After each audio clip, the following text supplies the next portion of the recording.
여러분 안녕하세요. 널스온 서혜정 교수입니다.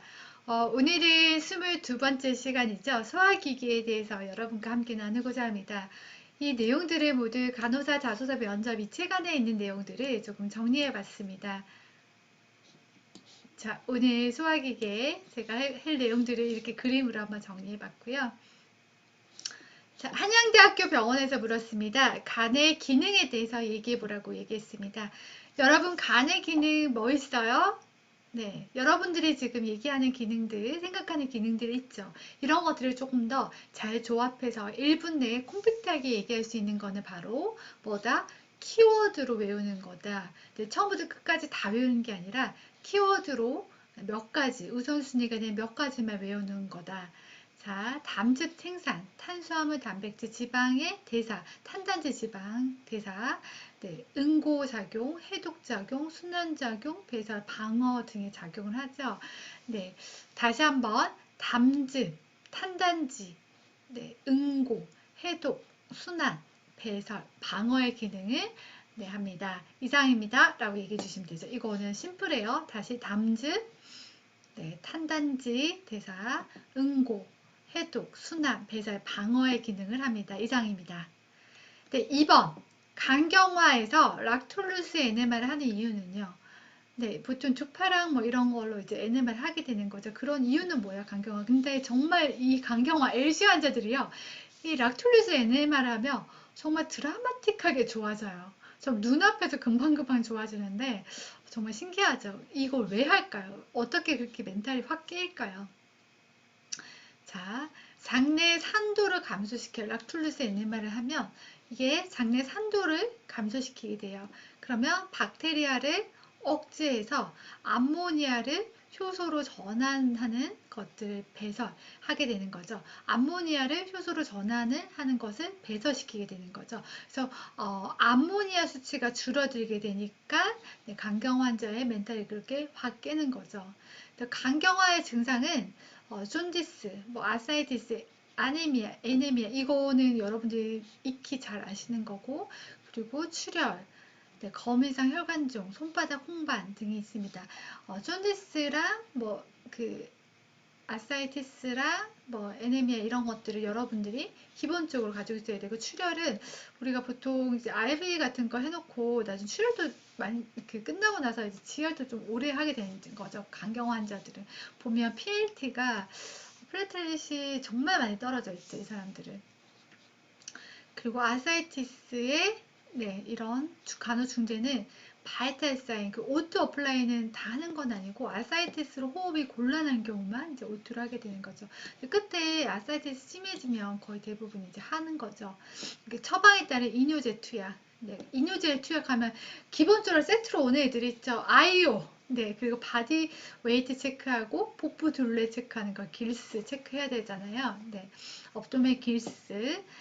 복부 천자 시 알부민을 보충하고 배액은 조금씩 천천히 한다. 그리고 식이, 이 사람들 식이도 중요하죠.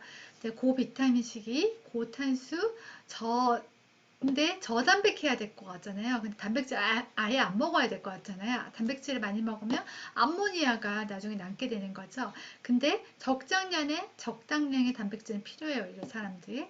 저지방, 저염식. 지금 제가 앞에 하는 질문 외에도 여러 가지 간경을 같이 엮었어요.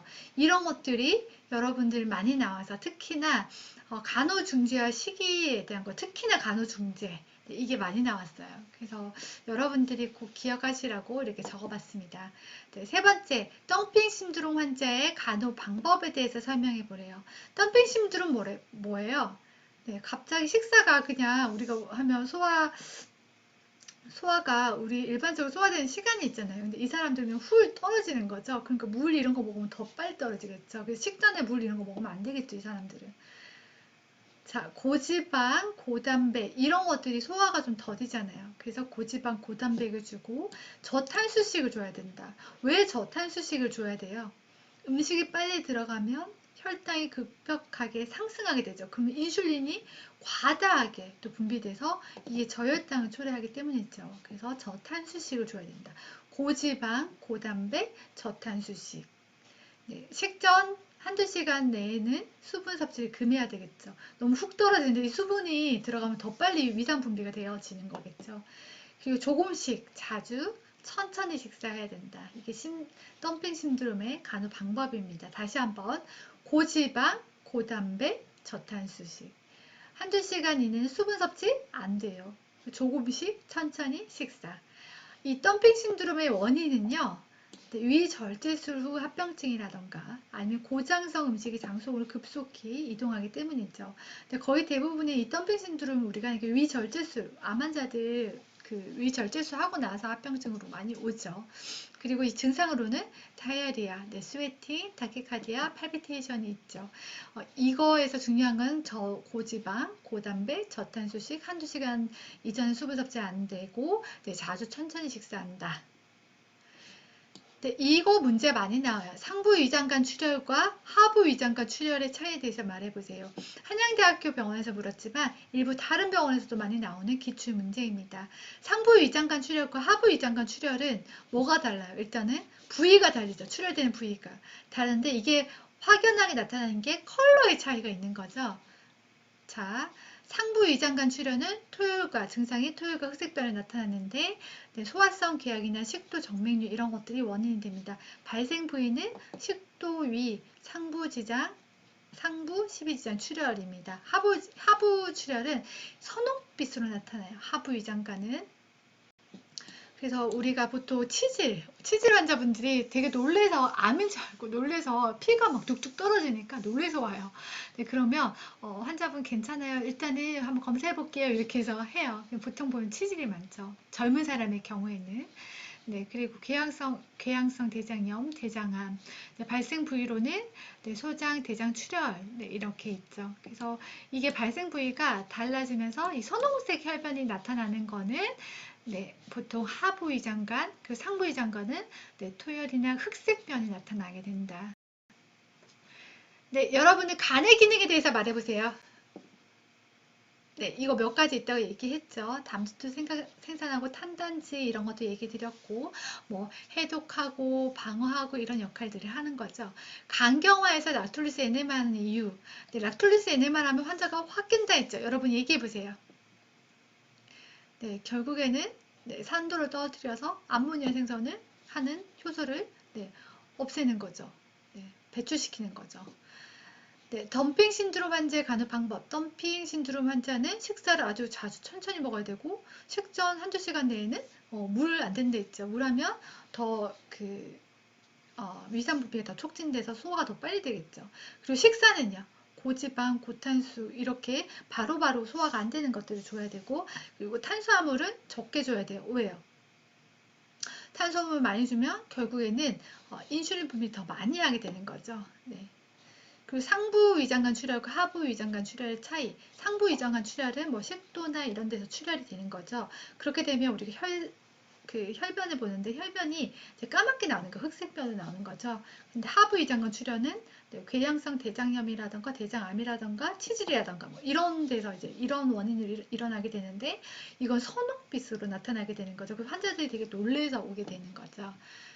자, 오늘은 이렇게 간의 기능, 간경화 이런 것들에 대해서 얘기했는데 여러분 지금부터는 여러분이 직접 한번 저랑 같이 한번 얘기를 또 해보도록 하겠습니다. 간의 기능에 대해서 여러분 말해보세요.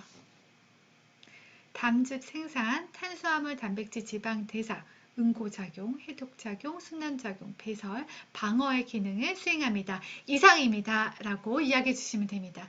그리고 간경화에서 락톨리스 에네마를 하는 이유는요. 장내 산도를 감소시켜서 박테리아를 억제합니다. 그래서 암모니아 효소로 전환되는 것을 배설시키기 때문에 락툴리스 에네마를 시행합니다. 이상입니다. 라고 얘기해 주시면 되죠. 그리고 제가 추가로 아살티스, 이 복부에 아살티스가 왔을 때 간호 중재는 바이탈 사인 체크하고 O2 어플라이, 요거는 호흡곤란이 있을 때만 하고 그리고 처방제 이뇨제를 투약하는데 이때 처방제 이뇨제를 투약할 때 중요한 거 세 가지 세트가 있죠. 아이오를 체크해야 되고 이 길스, 어브도멘 길스를 체크해야 되고 그리고 바디웨이트 체크하는 거 이들의 시기도 중요해요. 고비타민, 고탄수, 적정량의 단백질. 단백질 아예 안 주는 건 아니고 적정량 주셔야 되고 저지방, 저염식을 해야 되는 거죠. 덤핑 신드롬 환자의 간호 방법이 있어요. 이들은 한두 시간 이전에 물을 주면 안 된다고, 천천히 식사를 자주 줘야 된다고, 소화가 잘 안 되는 고지방, 고단백을 주고, 그리고 저탄수를 줘야 된다 했어요. 저탄수를 주는 이유는 인슐린이 급격하게 분비되지 않도록 하기 위해서. 그러면 저혈당을 유발시키잖아요. 그리고 상부 위장관, 보통 덤핑 신드롬 있는 환자들은 보통 위장 계열의 위장관 이제 절제술 같은 것들을 했는 환자들인 거죠. 그리고 상부 위장관 출혈과 하부 위장관 출혈의 차이에 대해서 얘기해 보세요. 상부 위장관 출혈은 보통 흑색변을 나타내고, 뭐 소화성 궤양이라던가 식도 정맥염, 뭐 십이지장 출혈로 인해서 나타나게 되고, 하부 위장관 출혈은 소동빛으로 나타나게 되는데, 치질, 뭐 대장암, 대장 출혈, 뭐 그리고 궤양성 대장염이 일어납니다. 이상입니다 라고 얘기해 주시면 됩니다. 이 소화기는 많이 어렵진 않아요. 여러분들이 많이 이제 겪어봤고, 여러분들이 외우기 어렵지 않은 건데, 앞서 말씀드렸던 심혈관계라던가 신경계는 무조건 여러분들이 조금 외우셔야 돼요. 그 부분은. 네, 다음 시간에는 내분비계 진행하도록 하겠습니다. 오늘은 여기까지 하겠습니다. 여러분 수고 많으셨어요.